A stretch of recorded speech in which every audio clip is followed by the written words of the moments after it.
Para soimin dan soimat, kaum muslimin dan muslimat yang dimuliakan Allah Subhanahu wa taala.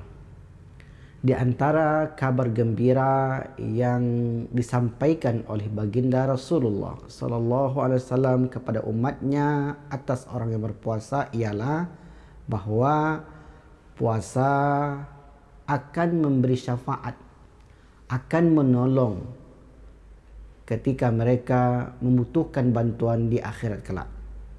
Amal ibadah puasa akan datang kepadanya ketika ia sedang mengalami kesulitan dan kesusahan. Amal ibadah puasa dilipat gandakan pahalanya oleh Allah Subhanahu wa taala.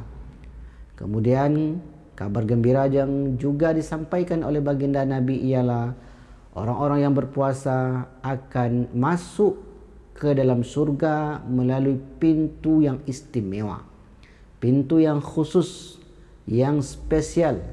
Hanya mereka yang masuk ke pintu itu, yaitu pintu yang disebut dengan Ar-Rayyan. Nah, selain itu, selain keistimewaan tersebut, ada satu keistimewaan pula yang akan Allah balas di akhirat kelak, yaitu bau mulut orang yang berpuasa lebih Allah cintai dibanding minyak kasturi. Ini adalah satu keistimewaan. Kenapa kita sebut keistimewaan? Karena sudah jamak diketahui, sudah menjadi rahasia umum, orang yang berpuasa diidentik dengan aroma mulutnya yang tidak segar. Karena mungkin orang tersebut menahan untuk menggosok gigi, bisa jadi menahan untuk membersihkannya, karena dia takut, karena dia khawatir kalau dia terlalu banyak menggosok gigi ataupun dia sudah menggosok gigi, dikhawatirkan akan mendatangkan kesegaran dalam mulutnya dan itu dapat mengurangi pahala puasanya.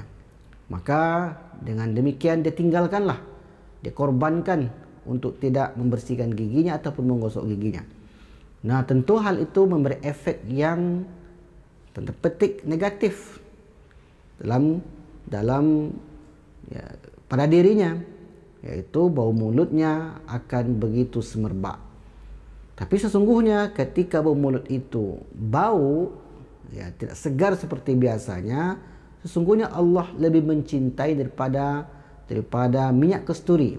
Hal itu disampaikan oleh baginda Rasulullah sallallahu alaihi wasallam dalam riwayat Imam Al-Bukhari dan Muslim, di mana Rasulullah bersabda, "Wallazi nafsi Muhammadin biyadihi," demi jiwa Muhammad yang berada di kekuasaannya, la khulufu famisaimi, bau mulut orang yang berpuasa indallah, di sisi Allah, yaumal qiyamati, pada hari kiamat kelak, lebih Allah cintai min rihil misik, daripada wanginya minyak kasturi. Kita ulang lagi, la khulufun famis shaimi indallahi yaumal qiyamati min rihil misik, bau mulut orang yang berpuasa lebih Allah cintai dibandingkan bau atau aroma minyak misik atau minyak kasturi. Nah, ini merupakan kabar gembira.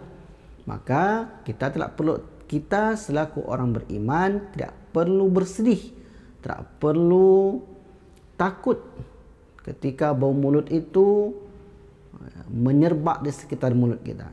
Karena hal demikian, sesungguhnya Allah akan ganti nanti aroma yang bau itu dengan minyak kasturi. Dan Allah lebih cintai, walaupun aroma mulut orang yang berpuasa itu tidak sedap, tapi Allah lebih mencintainya daripada minyak kasturi.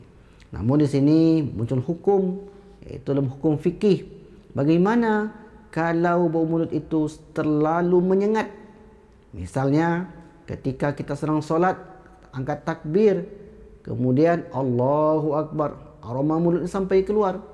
Kemudian orang yang berada di samping kita tidak sanggup nahan dahsyatnya aroma mulut tersebut. Nah, ini dapat menyakiti orang yang berada di sekitar kita. Bagaimana sikap seorang muslim? Apakah dia tetap membiarkan aroma mulutnya yang begitu dahsyat sehingga dapat menyakiti atau mengusik orang yang di sampingnya, sehingga dengan mempertahankan minyak itu, atau dia bersihkan sedikit. Maka para ulama menyebutkan kalau seandainya aroma mulut itu dapat mengganggu orang, maka boleh bagi dia untuk membersihkannya, boleh bagi dia untuk menggosoknya, boleh bagi dia untuk menghilangkan aroma mulut tersebut. Kenapa demikian? Karena aroma bau mulut itu adalah keistimewaan, ya, keutamaan. Jika kita ambil, maka itu lebih baik. Namun apabila aroma mulut itu sampai pula menyakiti orang, ya, sehingga ketika kita berbicara orang tutup hidung, orang menolehkan muka, sehingga tak sanggup untuk menahan baunya aroma mulut tersebut. Bisa jadi sudah 3 hari tidak menggosok gigi. Habis sebelumnya dia makan jengkol, makan pete, atau mungkin makanan-makanan yang menyebabkan aroma mulutnya begitu tajam. Nah, kalau jika demikian, orang ini mesti dia membersihkan mulutnya, mesti menghilangkan aroma bau yang dapat menyengat atau mengganggu orang-orang yang berada di sekitarnya. Maka kita selaku orang muslim mesti pandai-pandai, mesti bijak dalam menyikapi hadis ini. Memang ada keutamaan yang diberikan oleh Allah Subhanahu wa taala, namun jangan sampai pula dengan mengambil keutamaan tersebut 1 bulan tidak menggosok gigi. Ini salah. Beralasan, kenapa bapak tidak menggosok gigi? Kenapa bapak tidak membersihkan aroma mulut bapak selama puasa ini? Karena saya pernah mendengar Ustaz berceramah, katanya bau mulut orang yang berpuasa itu lebih dicintai oleh Allah dibanding minyak kasturi.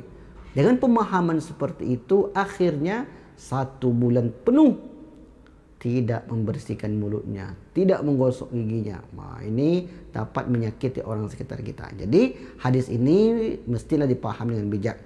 Memang Allah mencintai orang yang aroma bau mulutnya bau daripada minyak kasturi. Nah, tapi perlu juga menjaga etika, adab-adab kita dalam berinteraksi dengan orang yang lain.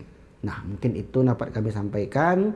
Mudah-mudahan dapat ambil hikmah dari hadis yang satu ini. Mudah-mudahan kita dimudahkan oleh Allah untuk menjalankan ibadah puasa. Wal afu minkum.